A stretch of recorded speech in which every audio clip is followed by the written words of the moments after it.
आपका मेरे चैनल भक्ति व्रत कथा में हार्दिक स्वागत है। रक्षाबंधन की आपको ढेर सारी हार्दिक शुभकामनाएं। आज मैं आपके लिए रक्षाबंधन की कई पावन पुरानी कथाएं लेकर आई हूँ, जिसका धार्मिक महत्व काफी माना जाता है तथा जिसे पूजन के साथ भी सुना जाता है। आइए पहली कथा को सुनते हैं।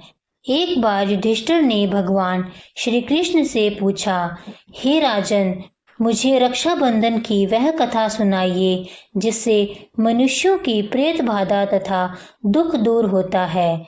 भगवान श्री कृष्ण ने कहा, हे पांडव श्रेष्ठ, एक बार दैत्यों तथा सुरों में युद्ध छिड़ गया और यह युद्ध लगातार 12 वर्षों तक चलता रहा। असुरों ने देवताओं को पराजित करके उनके प्रतिनिधि इंद्र को भी पराजित कर दिया। ऐसी दशा में देवताओं सहित इंद्र अमरावती चले गए। उधर विजेता दैत्यराज ने तीनों लोकों को अपने वश में कर लिया।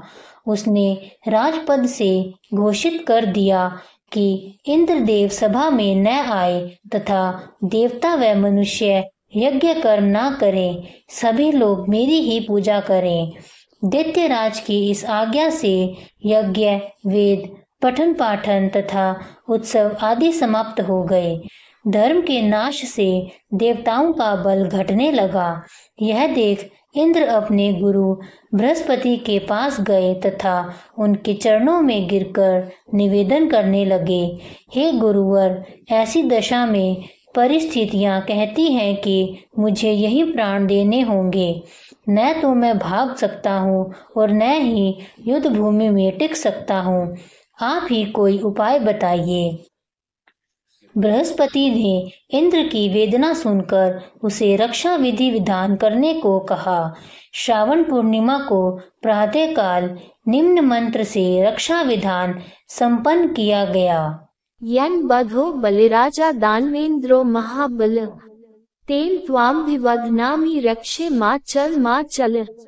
इंद्राणी ने श्रावणी पूर्णिमा के पावन अवसर पर द्विजों से स्वचितवाचन करवाकर रक्षा का तंतु लिया और इंद्र की दाहिनी कलाई में बांधकर युद्ध भूमि में लड़ने के लिए भेज दिया। रक्षाबंधन के प्रभाव से दैत्य भाग खड़े हुए और इंद्र की विजय हुई। राखी बांधने की प्रथा का सूत्रपात यहीं से होता है। रक्षाबंधन की दूसरी कथा। भारतीय इतिहास के अनुसार मुसलमान शासक भी रक्षाबंधन की धर्म भावना पर निछावर थे। जहांगीर ने एक राजपूत स्त्री का रक्षा सूत्र पाकर समाज को विशिष्ट आदर्श प्रदान किया। इस संदर्भ में पन्ना की राखी विशेषतः उल्लेखनीय है। एक बार राजस्थान की 2 रियासतों में गंभीर कलह चल रहा था। एक रियासत पर मुगलों ने आक्रमण कर दिया था। अवसर पाकर दूसरी रियासत वाले राजपूत मुगलों का साथ देने के लिए सैन्य सज्जा कर रहे थे। पन्ना भी इन्हीं मुगलों के घेरे में थी।